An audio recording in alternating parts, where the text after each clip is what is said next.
And just a couple of miles outside of the downtown area, there's another small community. This one's called Coolspring. And there you will find something you won't see anywhere else in the world. It's a modern marvel of machinery. A turn of the valve, a flip of the switch, plus the force of 4 hands and 2 feet make this engine roar. And it always had a sweet song. Actually, the largest single-cylinder dual flywheel engine in the world. This engine came out of Brookville. It was in the waterworks.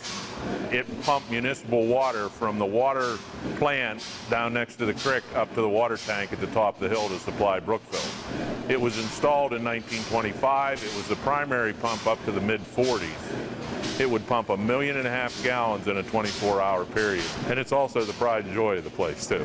This incredible piece of machinery is one of the 250 or so engines that you'll find at the Coolspring Power Museum just outside Brookville. Dr. Harvey started collecting these back in the early 60s, late 50s. Dr. Paul Harvey has been collecting engines since he was a sophomore in high school. And he remembers the very first one he ever got. My dad helped me. We took it all apart that winter and got it running, and gosh, the bug bit. Harvey grew up on this land in this very house. Here's a picture of him at 2 years old outside one of the buildings that would eventually house some of his engines. They have been used for everything, the massive snow, pump gas. A lot of our equipment is oil field oriented. They pumped oil leases, they pumped oil in the pipelines. This is called the Snow. The total engine weighs 140 tons. A 600 horsepower beast that pumped gas in Warren, Pennsylvania. It's taken more than 10 years to get it up and running here at the museum. We all held our breath when the big crane set the engine down on the bolt patterns, and it went right down on. There's a music to these machines.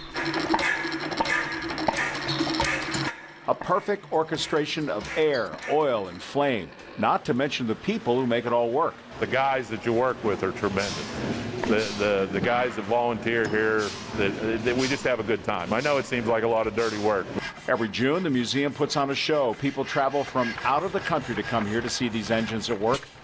In the short time we were there, we saw cars from New Jersey, New York, Ohio, and Massachusetts. Is it an obsession? Obsession? You've talked to my wife, haven't you?